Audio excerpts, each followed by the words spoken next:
Chères téléspectatrices, téléspectateurs, bonjour. Je saisis cette opportunité qui m'est donnée par rapport aux ouvrages qui ont été écrits et dont nous préconisons organiser une conférence de dédicace pour intervenir. Je suis le pasteur missionnaire Anatole Banga, théologien chercheur, coach et consultant et auteur prolifique. Je suis marié.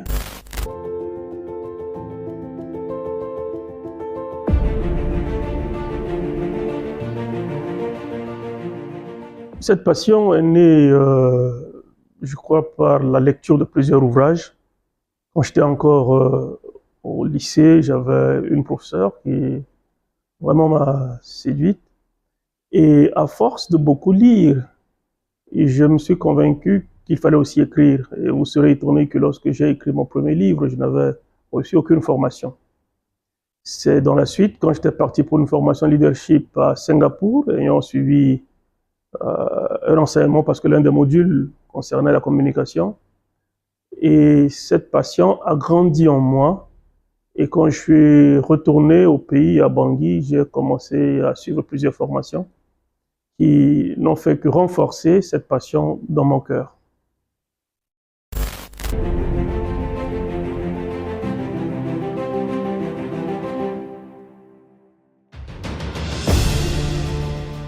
En fait, j'ai écrit une série d'ouvrages tirés de ma thèse qui était pluridisciplinaire. Les livres que je vais dédier ne sont que la suite de ce qui a déjà été publié et il y a d'autres qui vont sortir. Mais pour cette conférence de dédicace, il s'agirait des ouvrages intitulés La RCA face à son avenir et puis les jalons du développement économique communautaire durable pour la Centrafrique.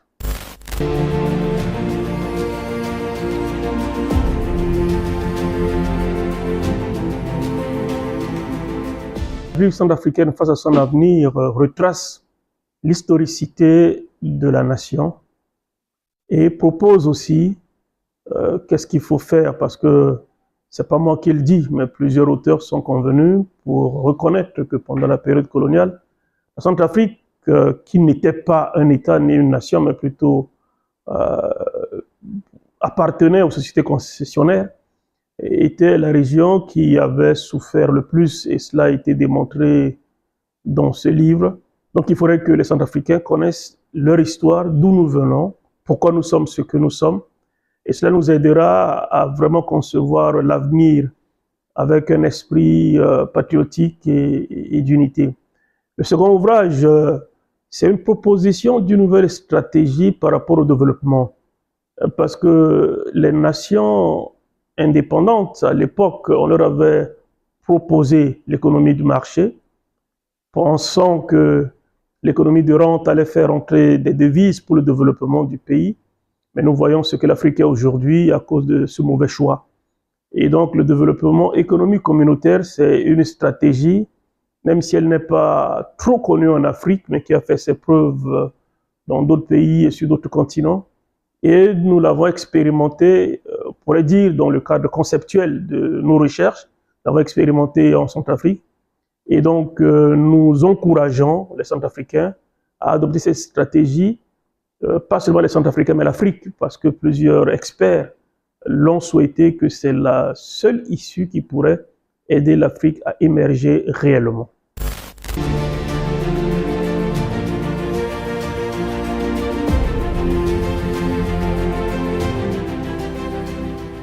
La crise qu'a connue la République centrafricaine, on peut dire, est ce qui m'a poussé à faire des recherches et à écrire ces livres, parce que ma thèse, justement, présentait ce que les évangéliques ont fait pendant cette crise.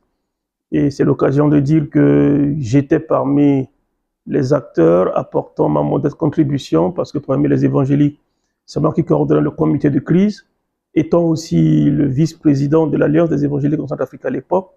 Donc j'étais sur le terrain, j'ai vécu des choses, et ça m'a permis de réunir tout ce que j'ai acquis pendant cette crise et avec les autres recherches pour rassembler et présenter cela, justement, comme je l'ai dit tout à l'heure, dans cette thèse. Mais j'ai compris qu'il ne fallait pas que ça soit juste des paperasses qui devaient rester dans des tiroirs, mais il faudrait publier ces recherches, ces connaissances, mettre cela au service du Centrafricain et aussi de l'Africain. C'est ce que je peux dire en résumé par rapport à votre question.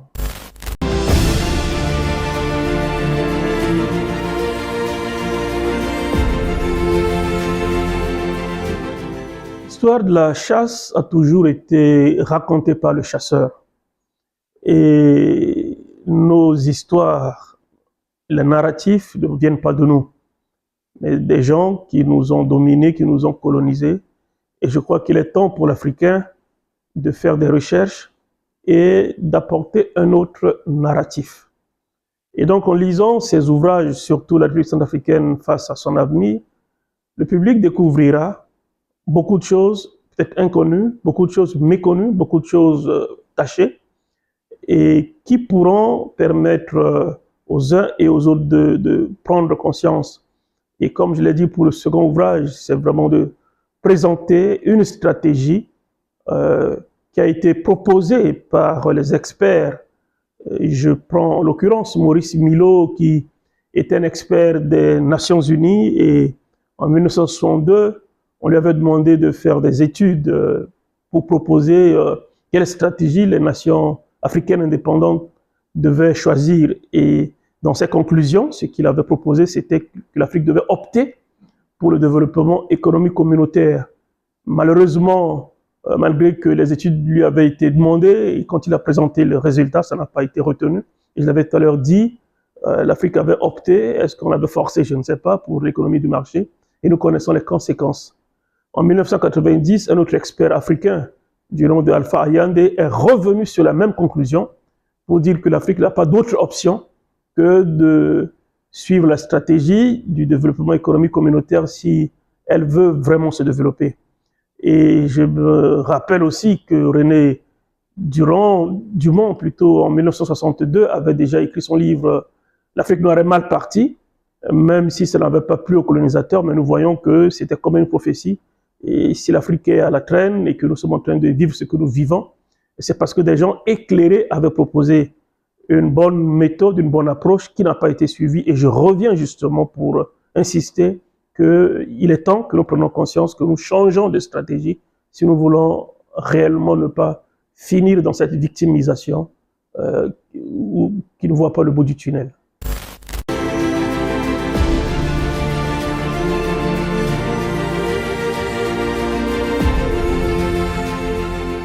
Mais ce livre s'adresse à toutes sortes, toutes catégories de lecteurs, mais aussi aux chercheurs, aux académiciens et surtout la jeunesse, parce qu'il faudrait qu'elle comprenne son histoire, même si dans un premier temps, c'est la République centrafricaine qui est visée, et étant conscient que l'Afrique est plurielle, mais il y a beaucoup de réalités qui sont connectées, qu'on trouve partout, un peu partout, dans les pays qui se ressemblent.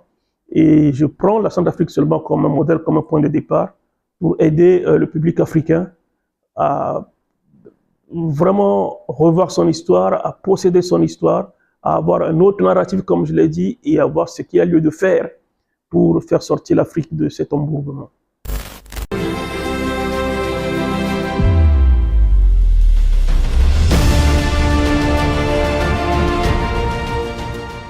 C'est vrai, on dit que l'Africain est surtout caractérisé par la tradition orale.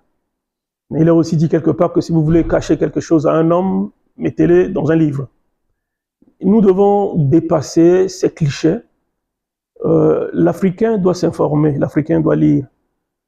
En lisant ces ouvrages, vous allez vous rendre compte de toutes les richesses qui sont contenues parce que j'ai fait des fouilles dans plusieurs bibliothèques, que ce soit sur le continent africain ou européen, pour découvrir des ouvrages qu'on ne retrouve pas tous les jours.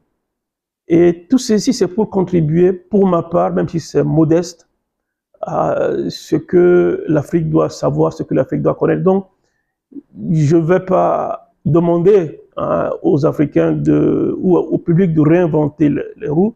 J'ai fait vraiment un travail de recherche, un travail de fourmi, et c'est à eux de pouvoir prendre connaissance de ce qui est à leur disposition et maintenant prendre leurs responsabilités. C'est pour cela que j'invite le public non seulement à écouter, mais à lire ou aussi à s'approcher de ceux qui ont déjà lu ces ouvrages et dont leurs témoignages pourront beaucoup les édifier.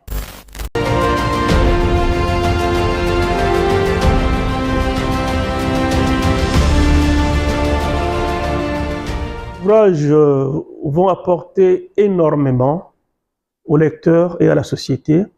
Le premier ouvrage, comme je l'ai dit, ça va amener l'Africain à prendre conscience de tout ce qu'il a souffert dans l'histoire. On parle très peu de la traite transsaharienne organisée par les Arabes, qui ont fait 10 fois plus de dégâts que la traite transatlantique. Et ça, beaucoup d'Africains n'en ont pas connaissance, ou les intellectuels africains n'en parlent pas. Et le cas de la République centrafricaine par rapport à son histoire, avec toutes les souffrances engendrées pendant la colonisation, il y a tout un chapitre et des sous-points intitulé le chemin de la croix des Centrafricains, qui pourront permettre aux Africains de dire « Ok, on ne veut pas refaire cela ». Moi, j'ai été à l'île de Gorée au Sénégal, j'ai été à Washington visiter le musée de l'homme noir, et quand vous écoutez les récits des guides, ça fait pleurer. Ça veut dire que nous avons tellement souffert. Et si nous sommes à ce stade aujourd'hui, c'est parce qu'il y a une certaine résilience, mais sinon l'Afrique a été vidée de ces braves hommes. Et donc nous sommes reconstitués péniblement. Et ça explique les difficultés et certains retards. Donc, en lisant ces livres, nous allons dire, nous refusons que les mêmes choses se répètent dans l'avenir. Malheureusement, on n'en parle pas assez. Et si nous ne faisons pas attention avec les tiers des richesses mondiales dont regorge le continent africain et dont les autres sont là en train d'épier, rien ne les empêchera de venir encore nous asservir pour profiter de ces richesses. Et donc, ces lectures vont amener une prise de conscience et ça amènera l'Africain à penser autrement que ce qui est fait jusqu'à présent et à comprendre l'importance de l'unité dans les pays, l'importance de la contribution de chaque Africain, peu importe ce qu'il a, peu importe ce qu'il pense, que ce soit son obédience religieuse ou politique, on comprendra l'importance de cette unité si nous voulons vraiment faire développer l'Afrique. Et je crois que c'est ce que ces ouvrages apportent au public.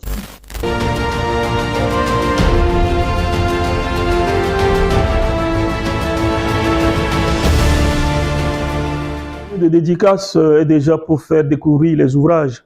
C'est vrai que j'ai beaucoup hésité, puisque, comme je le disais, quand on voit les titres de ces ouvrages, on pense dans un premier temps à la Centrafrique. Mais puisque derrière le titre est vu, que ce qui est consigné dans les ouvrages, ça concerne l'Afrique en général, il fallait profiter de cette présence ici au Burkina Faso. On est dans une nation où les gens sont en train de vouloir émerger, il y a beaucoup d'intellectuels, et donc aussi mettre à contribution cela pour qu'au-delà de cette conférence de dédicace, il y ait des échanges, il y ait des débats qui vont peut-être permettre qu'il y ait des suites, et on ne sait jamais ce qui pourrait arriver. Et moi, j'attends beaucoup de cette conférence. C'est non seulement la communauté centrafricaine qui est mobilisée, mais je reçois des encouragements de la part des collègues ou des frères burkinabés qui disent qu'ils ont aussi ventilé beaucoup d'invitations sur le réseau pour permettre à ce qu'il y ait vraiment un public local et même au-delà des nationalités centrafricaines et burkinabées, d'autres nationalités africaines qui seront là, et je crois que ce serait une opportunité pour nous de dire des choses qu'on n'a pas l'habitude de dire et de réfléchir ensemble. Et comme je l'ai dit, on ne sait pas là où ça peut nous conduire.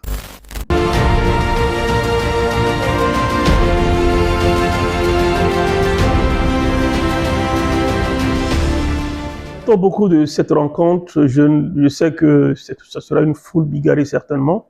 Ce sera des gens de divers horizons et j'attends les débats, j'attends les échanges, j'attends les contributions.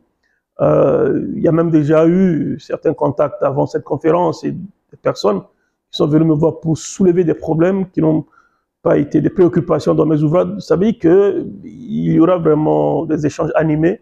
Et pour moi, ça me permettra certainement que si dans l'avenir, je dois republier ces ouvrages, peut-être que ça sera revu, augmenté par rapport à ce que les uns et les autres pourront apporter. Et je suis tellement excité par rapport à ce jour et par rapport à ce qui va se passer.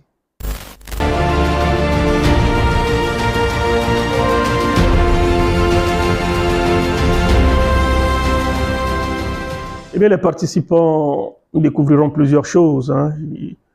Je crois que j'ai parlé de l'historicité de la République centrafricaine, mais je sortirai un peu de l'ouvrage pour parler aussi des problèmes qui se posent à l'Afrique.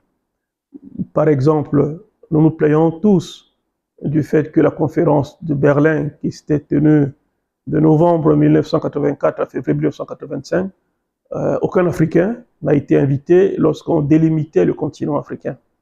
Et ça pose problème aujourd'hui, mais vous ne voyez aucun leader africain revendiquer les anciennes frontières.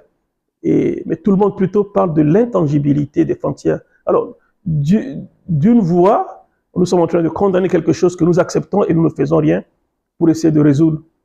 Et pour moi, ce serait des occasions pour dire, voilà, il y a un exemple de problème qui se pose. Est-ce qu'on ne peut pas amorcer une réflexion pour dire comment étaient les royaumes en temps, comment était l'Afrique avant les délimitations? Est-ce que ces délimitations qui ont séparé des régions séparées, des tribus séparées, des familles, ne sont pas aussi source des multiples problèmes que nous avons aujourd'hui? Est-ce qu'on ne peut pas superposer la carte de l'Afrique en tenant compte des anciens royaumes et des nouvelles délimitations pour voir si ça ne peut pas apporter un problème? Ça c'est un exemple.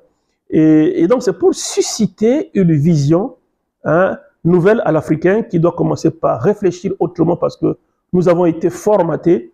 Et comment est-ce qu'on peut déconstruire tout ce qui a été formaté pour que l'Africain ait une autre vision de lui-même, une autre vision du continent? Et parce que les actions ne peuvent que suivre des visions si nous voulons vraiment des changements. Et donc pour moi, c'est peut-être illusoire ou c'est peut-être du mirage. J'ai été formé comme ingénieur concepteur, donc ça ne me pose pas problème de pouvoir rêver. Et ce seraient des choses que j'aimerais bien voir pendant cette conférence.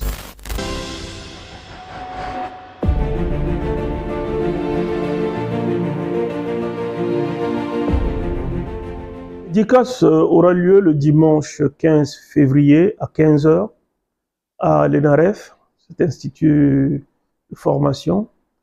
Et nous attendons le public de venir massivement pour participer à cette conférence dédicace.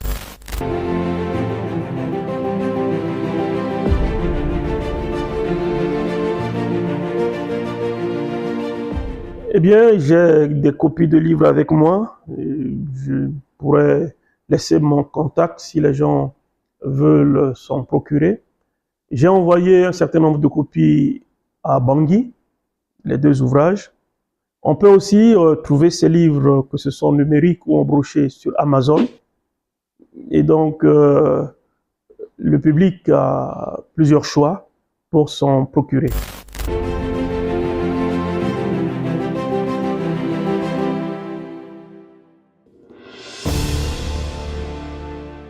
Mais j'invite le public à venir massivement pour cette conférence de dédicace, parce que, comme je l'ai dit, ce serait une opportunité pour nous donner de parler, d'échanger, de comprendre un certain nombre de choses. C'est vrai que ce n'est pas chaque jour qu'il y a des conférences de dédicace, mais pour moi, ce n'est pas la dernière, parce qu'il y a un ouvrage que je viens de sortir, et après celle-ci, j'attendrai quelques semaines ou quelques mois pour organiser une conférence de dédicace. Donc, donnez toujours l'occasion à l'Africain, à la jeunesse africaine, au public africain, de discuter, de débattre, de réfléchir. Donc, j'attends une participation massive de mes frères.